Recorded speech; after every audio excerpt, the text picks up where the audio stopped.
Mummy, मुझे ना आपकी बहुत चिंता हो रही है। हाँ, तभी तो घोड़े बेच के 2 बजे तक सोते रहती है। चुपचाप बता, कितने पैसे चाहिए? अरे नहीं मम्मी, मैं सीरियसली बोल रही हूँ। आप इतनी भोली है ना, कोई भी आपको ठग के निकल जाएगा। ये जो आप दिन रात इस घर को मजदूर जैसा घिसती रहती हैं, आपको पता भी है आपका हक मारा जा रहा है। हक? कौन सा हक? फिर से तेरी मौसी ने नई साड़ी खरीद ली क्या? मौसी नहीं, मैं पापा और ताऊजी की बात कर रही हूँ। मुझे एक बात बताओ, गांव के खेत से जो सरसों का तेल आता है वो ताऊजी के यहाँ 30 टीना, हमारे यहाँ 15 टीना क्यों? अरे तो उनका परिवार बड़ा है ना, 2 लड़के हैं उनके। अच्छा मम्मी, परिवार बड़ा है तो हक बड़ा हो गया क्या? हिस्सा तो बराबर का होता है। असली बात तो ये है कि पापा सीधे हैं और ताऊजी उन्हें दबा रहे हैं। बंटवारा तो होना ही चाहिए। हे भगवान, शुभ शुभ बोल। तू तो भाई भाई में दुश्मनी करवा देगी। दीदी, वैसे गुड्डू कुछ गलत नहीं कह रही है। हमारे मोहल्ले में भी मिश्रा जी के भाई ने पूरा मकान हड़प लिया। आप किराए के मकान में मिश्रा जी दिन भर बीड़ी फूकते रहते हैं। सच्ची बिमला? और नहीं तो क्या, ये खेत और जमीन का मामला होता है ना दीदी, इसमें कोई किसी का सगा नहीं होता। देख लो दीदी, आपका खेत बटेगा तो आपके हिस्से में ज्यादा ही आएगा। देखा मम्मी, बिमला दीदी तक को समझ आ रहा है। आपको पता है, मेरी फ्रेंड बोल रही थी जिनके घरों में बंटवारा नहीं होता उनके बच्चों के यहाँ अच्छे रिश्ते नहीं आते। बोलते हैं कि इनका तो अपना कुछ है ही नहीं, सब जॉइंट है। अगर मैं मान भी जाऊं तो तेरे पापा से कहेगा कौन? ताऊजी के सामने तो तेरे पापा का चूं तक नहीं निकलते। तेरे ताऊजी जैसा बोलते, तुम्हारे पापा ठीक है भाई साहब, ठीक है बोल के रह जाते हैं। पापा खुद कभी नहीं बोलेंगे, आप ही को समझाना पड़ेगा।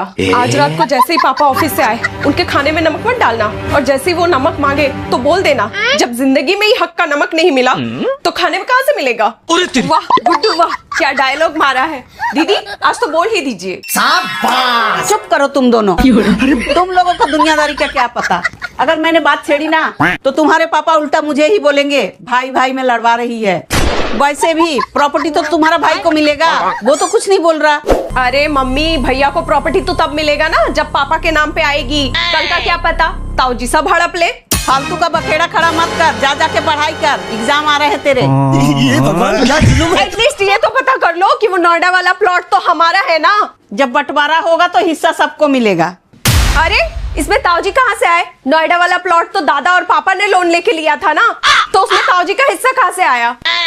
और वैसे भी उसकी कीमत आसमान छूने वाली है। मेट्रो का प्लान पास हुआ है वहाँ से। इतना लालच अच्छा नहीं है गुड्डू, हक तो तेरे ताऊजी का भी है। मम्मी, यही भोलापन, आपका यही भोलापन एक दिन हमें सड़क पे ले आएगा।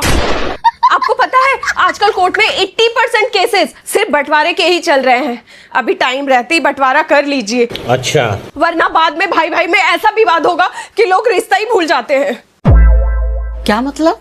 मतलब यही कि प्रॉपर्टी के लिए भाई भाई के खून का प्यासा हो जाता है, गोलियां चल जाती हैं। हाँ? मम्मी, कल ही मैंने एक न्यूज पढ़ी, छोटे भाई ने अपने हिस्से की जमीन मांगी तो बड़े भाई ने उसे उसी जमीन में गाड़ दिया। सोचो, अगर कुछ हमारे साथ ऐसा हुआ तो। अरे चल चल, तू ना ज्यादा ही क्राइम पेट्रोल देख ली, इसलिए तेरा दिमाग खराब हो गया। तेरा ताऊजी ऐसा नहीं है। ताऊजी अभी तक ऐसे नहीं है, क्योंकि पूरी जमीन अभी उनके पास है। उनकी 10 उंगलियां घी में और सर कढ़ाई में है। जिस दिन पापा ने अपना हिस्सा मांगा, उस दिन ताऊजी का असली रूप देखना। अभी मेरी पढ़ाई है, कल को मेरी शादी होगी, कहाँ से आएगा इतना पैसा? वो लोग सब बेच के खा जाएंगे तब। दीदी, चीनी मिलेगी क्या? नहीं सारुण के यहाँ कुछ तो गड़बड़ है। क्या बात है, बड़ी गंभीर माहौल लग रहा। गुड्डू फिर से फेल हो गई क्या? क्या चाचा, हर बार मेरे को फेल कराना जरूरी है क्या? हम लोग घर के सीरियस मामले में डिस्कशन कर रहे हैं, फैमिली मैटर है। Family matter? अरे वाह, ये क्या है? है तू क्या सुन रही? जा जाके चाय बना के ला। अरे बाप रे। देखो मम्मी, पिछले साल गन्ने बेच के शुगर मिल से जो पैसे आए, ताऊजी ने तो उसका भंडारा करवा दिया, पापा से पूछा तक नहीं। ऐसे बात तो तू सही कह रही है गुड्डू। पिछले महीने तेरे ताऊजी ने हमें बिना बताए खेतों में ट्यूबवेल लगा दिया। एग्जैक्टली मम्मी, कल को ट्यूबवेल का पानी भी वही पी जाएंगे, हमारे हिस्से में बस मिट्टी रह जाएगी। तो अब क्या करे गुड्डू? अरे दीदी, आप क्यों चिंता करते हो? मैं हूँ ना, मैंने बहुतों के घर तोड़वाए हैं। अरे मेरा मतलब, मैंने बहुत से बंटवारों में फैसला करवाया है। पर चाचा, ताऊजी एक दबंग है, आप संभाल नहीं पाओगे। अरे बहुत देखे ऐसे दबंग, ऐसे ऐसे को मैंने चुटकियों में ठीक किया है। ओ चाचा, हल्के में ले रहे हो क्या? पूरे जिले में लोग उनका नाम सुन के दुकानें बंद कर देते हैं। कमिश्नर खुद खड़े होके उनका फोन उठाता है। बब्बन पहलवान, नाम नहीं सुना क्या? बब्बन पहलवान? दीदी मैं चलता हूँ, मेरी तबीयत अचानक से खराब सी लग रही है। बस हवा निकल गई। ओ चाचा, चाय तो पीते जाओ। मुझे डायबिटीज है, वो डॉक्टर ने भी चाय पीने से मना किया, शुगर बढ़ जाती है मेरी। ऐसा है क्या?